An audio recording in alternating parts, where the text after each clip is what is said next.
Jika ada pertanyaan tentang negara paling tertutup dan paling diktator di dunia, jawabannya sudah hampir pasti selalu mengarah pada Korea Utara.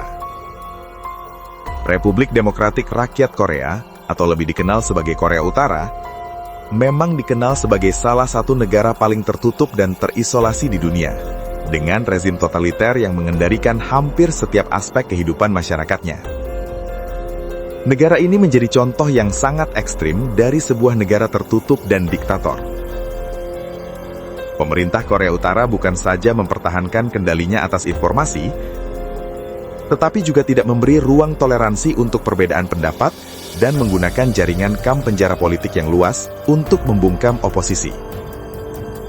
Di negara ini, kebebasan dasar seperti kebebasan berbicara, berkumpul, dan beragama sangat dibatasi, dan masyarakat terus-menerus diawasi oleh aparat keamanan negara. Ekonomi negara ini direncanakan secara terpusat dan sangat tidak efisien, yang kemudian menyebabkan kemiskinan yang meluas dan kelaparan yang kronis. Negara ini juga sangat bergantung pada bantuan asing, terutama dari Cina, untuk menjaga rakyatnya tetap hidup. Tentu saja, berdirinya Korea Utara sebagai negara yang tertutup tidak muncul dari sebuah ruang hampa.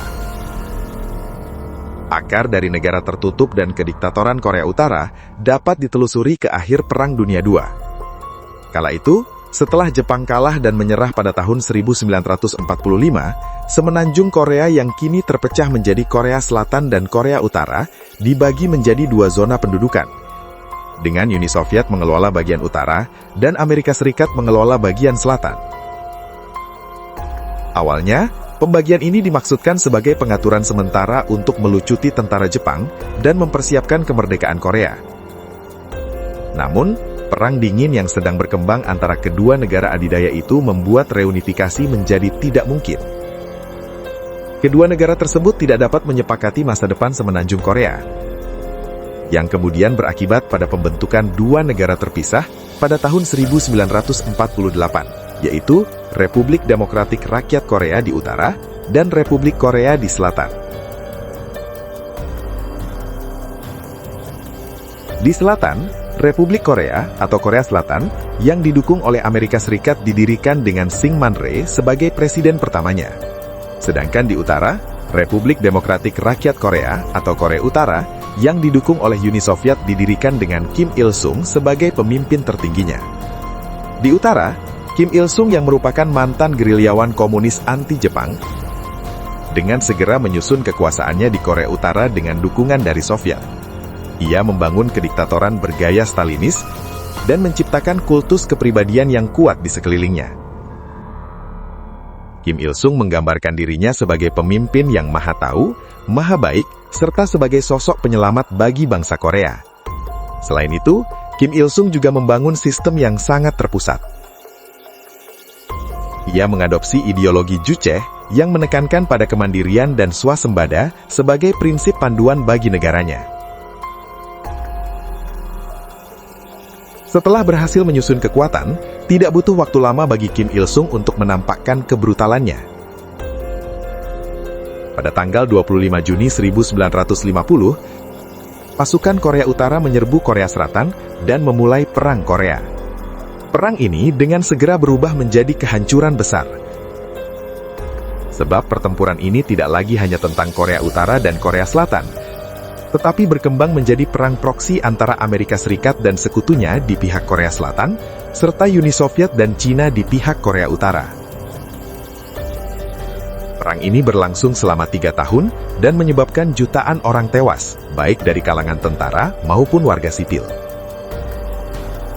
Selain itu, perang ini juga menghancurkan prasarana dan ekonomi di kedua sisi semenanjung Korea.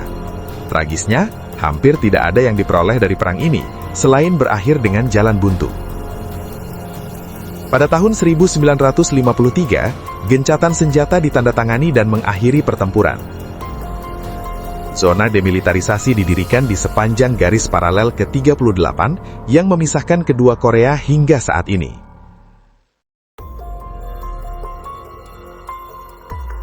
Perang Korea memiliki dampak yang sangat besar pada Korea Utara. Meskipun perang ini memperkuat posisi Kim sebagai pemimpin tertinggi, negara ini menderita kehancuran dahsyat akibat pertempuran. Infrastruktur hancur, ekonomi runtuh, dan jutaan orang kehilangan nyawa. Pengalaman Perang Korea ini semakin memperkuat keyakinan Kim untuk membangun negara yang kuat secara militer serta mandiri. Karena itu, isolasi diperkuat dan Korea Utara menjadi semakin tertutup dari dunia luar. Selanjutnya, Kim Il-sung fokus pada pembangunan Korea Utara berdasarkan prinsip ideologi Juche yang menekankan pada kemandirian, swasembada, serta kemandirian militer. Dalam praktiknya, negara menerapkan ekonomi yang direncanakan secara terpusat, serta memperkuat militer.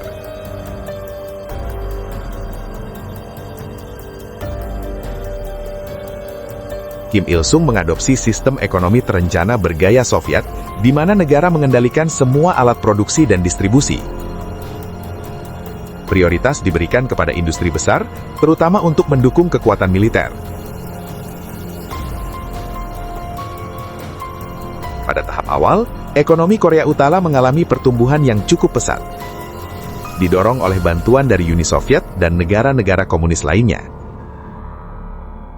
Namun demikian, meskipun menekankan kemandirian, Kim Il-sung menyadari pentingnya militer yang kuat untuk mempertahankan rezimnya dan mencegah invasi asing. Karena itu, pada tahun 1990-an, konsep Songun atau militer pertama mulai mengemuka, yaitu kebijakan yang memprioritaskan militer di atas semua sektor lainnya. Selain membangun negara berdasarkan prinsip Juche, Kim Il-sung juga membangun kultus individu yang sangat kuat.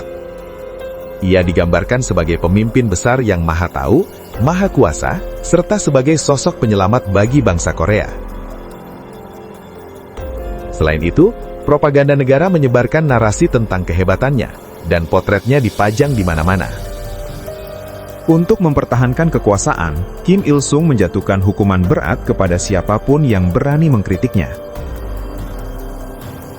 Ia tidak membiarkan oposisi politik tumbuh, dan semua aspek kehidupan diawasi serta dikendalikan oleh negara. Badan keamanan seperti Kementerian Keamanan Negara secara brutal menindak setiap bentuk perbedaan pendapat. Pada tahun 1994, Kim Il-sung meninggal dunia. Setelah itu, Kim Jong-il mengambil alih kepemimpinan Korea Utara. Transisi kekuasaan ini menjadi yang pertama dalam negara komunis yang bersifat turun-temurun, menandai berlanjutnya dinasti Kim. Seperti ayahnya, Kim Jong-il juga dikelilingi oleh kultus individu. Ia digambarkan sebagai pemimpin tercinta yang jenius dan visioner. Propaganda negara memuji kepemimpinannya dan bahkan mengaitkan berbagai prestasi yang tidak masuk akal sekalipun kepadanya. Pada pertengahan tahun 1990-an, Korea Utara dilanda bencana kelaparan besar yang dikenal sebagai pawai sulit. Bencana ini disebabkan oleh kombinasi faktor, termasuk runtuhnya Uni Soviet yang mengakibatkan hilangnya bantuan ekonomi, bencana alam, serta salah urus ekonomi. Diperkirakan ratusan ribu hingga jutaan orang Korea Utara meninggal karena kelaparan dan penyakit selama periode ini. Di tengah krisis tersebut, Kim Jong-il justru semakin memperkuat kebijakan Songun dengan mengalihkan sumber daya yang terbatas ke sektor militer, sementara rakyat berjuang untuk bertahan hidup. Kim Jong-il juga mulai membangun program senjata nuklir yang dipandang sebagai cara untuk menjamin keamanan rezim dan meningkatkan posisi tawar di panggung internasional. Program ini menjadi sumber ketegangan dengan komunitas internasional. Amerika Serikat dan sekutunya menuntut Korea Utara menghentikan program tersebut dan menjatuhkan sanksi ekonomi berat. Meskipun ada beberapa upaya diplomasi, termasuk kesepakatan tahun 1994 dan pembicaraan 6 pihak pada awal 2000-an, Korea Utara tetap melanjutkan pengembangan senjata nuklirnya.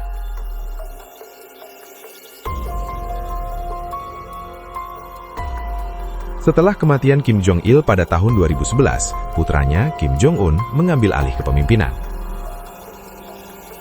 Saat itu ia masih berusia akhir 20-an dan menjadi salah satu pemimpin negara termuda di dunia. Awalnya banyak yang meragukan kemampuannya, tetapi ia dengan cepat mengkonsolidasikan kekuasaan. Kim Jong-un melakukan serangkaian pembersihan terhadap pejabat yang dianggap tidak setia atau berpotensi mengancam kekuasaannya. Salah satu kasus paling terkenal adalah eksekusi pamannya sendiri, Jang Song-taek, pada tahun 2013.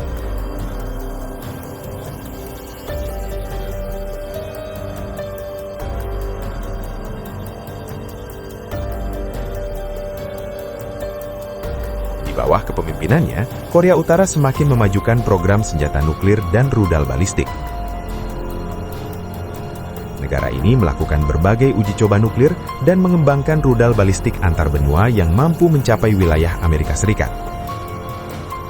Kim Jong-un memperkenalkan kebijakan Byungjin, yaitu strategi untuk mengembangkan ekonomi dan senjata nuklir secara bersamaan.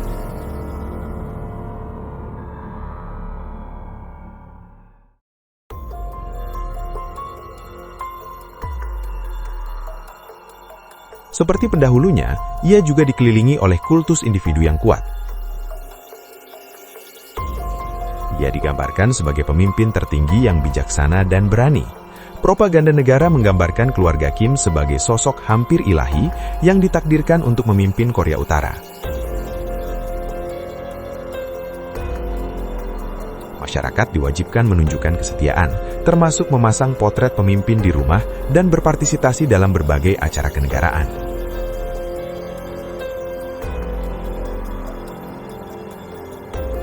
Media terus-menerus dipenuhi dengan cerita yang memuji keluarga Kim. Kritik terhadap pemerintah tidak ditoleransi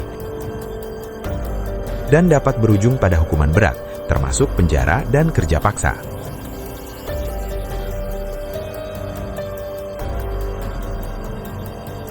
Korea Utara mempertahankan kekuasaan melalui aparat keamanan yang luas, seperti Kementerian Keamanan Negara, Boibu.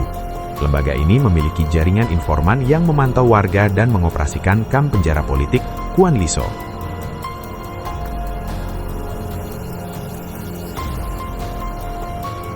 Diperkirakan antara 80.000 hingga 120.000 tahanan politik ditahan dalam kamp-kamp tersebut yang dikenal dengan kondisi sangat keras, termasuk penyiksaan, kelaparan, dan kerja paksa.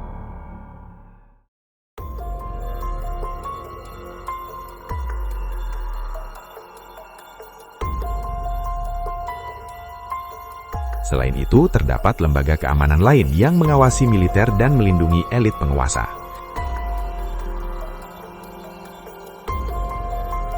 Aparat keamanan dikenal brutal dalam menindak perbedaan pendapat. Dengan sistem seperti ini, Korea Utara memiliki catatan hak asasi manusia yang sangat buruk.